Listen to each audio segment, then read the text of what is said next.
Ya saya sih terima kasih aja orang ngarap saya bisa jadi gubernur lagi gitu ya. Tapi kan sekali lagi partai saya kan kursinya tidak cukup. Kita kurang 6 kursi. Nah, dan untuk kerjasama kayaknya saya lihat ya nggak tahu mungkin atau nggak mungkin itu urusan DPP ya. Terus yang kedua juga masih ada pertimbangan DPP akan masang saya atau tidak. Karena kemarin pembicaranya mereka lebih suka saya itu bantu semua kepala daerah cari solusi. Kenapa? Karena tahun depan ekonomi kita bisa tambah susah. Bisa krisis keuangan, bisa krisis pangan, krisis energi. Lalu bagaimana rakyat itu bisa punya makanan? Nah itu saya tawarkan ke beberapa dari PDIP punya kepala daerah. Saya bilang kalau sampai susah makan pun rakyat itu, Anda harus membuat di balai kota itu makan gratis. Tapi bukan berarti banyak menu makanan, khusus nasi goreng saja. Jadi sisa-sisa restoran bisa kita kumpulkan. Kalau orang kaya terus ditulis di depan tempat makan gratis itu enggak? Khusus yang tidak punya makanan di rumah. Ya kira-kira kayak gitu. Sehingga orang itu tidak ada yang kelaparan. Dari siapa yang masak? Bisa gunakan anak-anak SMK. Anak SMK dilatih bisnis saya bilang.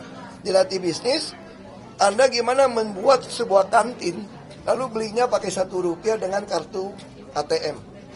Nah dengan cara seperti itu kita dapat data, sekaligus anak-anak SMK belajar bisnis. Nah itu yang saya sampaikan pada berapa. Makanya tugas saya untuk Pilkada, menawarkan program-program solusi di daerah-daerah yang kader PD Perjuangan ikut bertanding. Untuk menjadi gubernur jauh lebih siap ketimbang dulu. Ini Oh iyalah, saya sekarang saya jauh lebih siap jadi gubernur sekarang karena udah lewatin sekolah Makobrimob kan saya bilang. Dan saya juga sudah pernah pengalaman 4 tahun lakukan penghematan optimalisasi biaya di Pertamina. Saya selalu percaya pemerintah yang baik itu harus dijalankan seperti korporat yang memberikan banyak CSR, yang membagikan dividen yang baik kepada pemiliknya. Jadi artinya apa? Saya sekarang jauh lebih pengalaman. Ketika krisis ekonomi, krisis energi apapun, yang dilakukan itu apa? Optimalisasi biaya. Kalau penghematan saya sudah buktikan. Anda taruh saya dimanapun pasti penghematan. berarti Bapak sudah siap dong maju di daerah mana itu Pak? Kauli atau mungkin Enggak, saya tidak gitu paham soal Sumatera Utara gitu ya. Saya kira itu cuma berpikir mau jadi gubernur. Sedangkan partai saya menugaskan saya untuk menjadi sebuah etalase model. Jadi kita membangun sebuah bisnis plan ini. Jadi kita membangun sebuah program supaya kepala daerah ikut. Bukan berarti saya mesti jadi gubernur di Sumut, di Bali, atau di NTT. Enggak. Jadi inti itu dengan pengalaman saya di korporat, pengalaman saya yang dulu di Jakarta, di Belitung, jadi saya diharapkan saya bisa membagikan yang baik. Berarti kesiapannya untuk semua daerah ya Pak, bukan hanya Pilkada Jakarta gitu. Kesiapan membantu teman-teman mau maju, karena saya punya program. Teman-teman mungkin termasuk Pak Anies, kan Pak Anies akan diusung. Saya kira kalau soal Pak Anies itu saya serahkan pada DPP ya. Nah, karena DPP udah punya kriteria siapa yang bisa dicalonkan. Anda nasionalis atau tidak? Anda pernah terlibat menyuarakan pemecah bangsa atau tidak? Saya kira itu ada filternya di PDIP. Nah PDIP ada partai yang demokratis. Dia membuka, kan dia menyerap aspirasi dari masyarakat. Tentu di sana ada nama Pak Anies dong. Karena masyarakat Jakarta kan sebagian juga pengen Pak Anies kembali jadi gubernur. Nah tentu kader partai PDIP yang mengusulkan ini loh hasil dari aspirasi masyarakat diusulkan. Nah soal diputuskan oleh DPP punya kriteria. Kita ini partai ideologis. Kalau misalkan Pak Anies ini termasuk dari filter kriteria dari PDIP sendiri, Bapak siap menjadi tim suksesnya Pak Anies? Nah prinsip kami di dalam partai itu Bung Karno udah gariskan. Makanya saya bilang kenapa secara konstitusi Bung Karno memberikan kekuasaan kepada partai politik untuk mengusung presiden.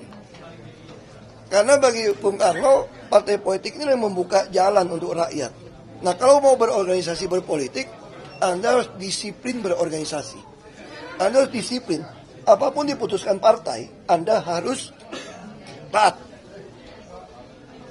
Tapi sebaliknya kita juga diajarin, kalau keputusan partai berbeda dengan ideologi partai, ya pasti semua orang akan meninggalkan partai yang seperti itu gitu loh. Nah ini prinsip yang kita diajarkan. Pak, ini juga muncul duet Anies Ahok itu menurunkan elektabilitas dari Pak RK. Mungkin nggak sih untuk duet Ahok Anies itu terjadi? Pertama, saya katakan secara aturan KPU tidak bisa katanya gubernur jadi wakil segala macam. Nah, yang kedua, Anda mesti tanyanya ke DPP, bukan saya. Kan saya kan hanya petugas partai. Kalau seandainya untuk menjalankan sesuai tujuan partai didirikan. Pak, tadi kan Bapak sempat menyebutkan kalau PDIP ini sulit nih untuk menyalonkan sendiri. Tapi untuk koalisi sebenarnya seperti apa sih Pak? Kita nggak mengenal istilah koalisi sebetulnya. Karena kita bukan parlementer kan. Kita bicara kerjasama. Nah saya tidak tahu sejauh mana PD Perjuangan bisa kerjasama dengan partai lain mengusung calon gubernur Jakarta. Saya tidak tahu. Karena saya tidak pengurus DPP. Anda bisa tanyakan kepada DPP. Mengenai soal Jakarta boleh Pak? Terkait kan perumahan di Marunda itu kan kemarin kemalingan ya Pak di Marunda itu dimaling banyak. Itu gimana Pak ngeliatnya Pak? Saya waktu pertama kali masuk Jakarta, masih ingat nggak waktu Waduk Pluit jebol banjir, Ratu Harari, itu ternyata semua rusun Marunda itu udah dijarah. Jadi bagi saya ini cuma mengulang aja kejadian dulu yang nggak diawasi dengan baik. Itu dijarah. Saya sempat waktu itu mau perbaiki itu saya minta CSR pengembang-pengembang. Mungkin masih ingat ya di berita itu semua CSR untuk kan semua dijarah sampai kloset, keramik, pintu, jendela semua dijarah. Jadi ini saya nggak tahu kok terulang lagi gitu loh. Pak, sedikit ini kan di pilkada ini kira-kira apakah ada Jokowi efek seperti pemilu kemarin? Oh tuh saya nggak tahu. Anda mesti tanya tukang survei. Pak, ini nama Kaisang juga diisukan maju di Pak ini dari Bapak gimana tentang Jakarta layak atau tidak gitu Kaisang maju? Layak nggak layak, seperti kata itu tergantung pemilih. Kalau saya nilai orang nggak etika saya menilai orang.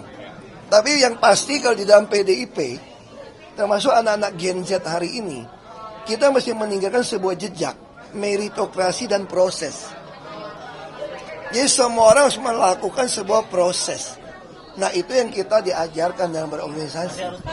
Harus ada kader, harus ada pembuktian. Baru Anda naik. Saya nggak mengatakan itu. Apakah perlu popularitas gitu? Tergantung orang Jakarta.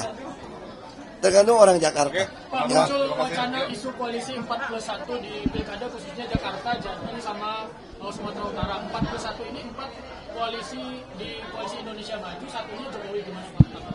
Saya nggak tahu, karena saya nggak mengenal kata koalisi di PDIP. Tanya kerjasama aja.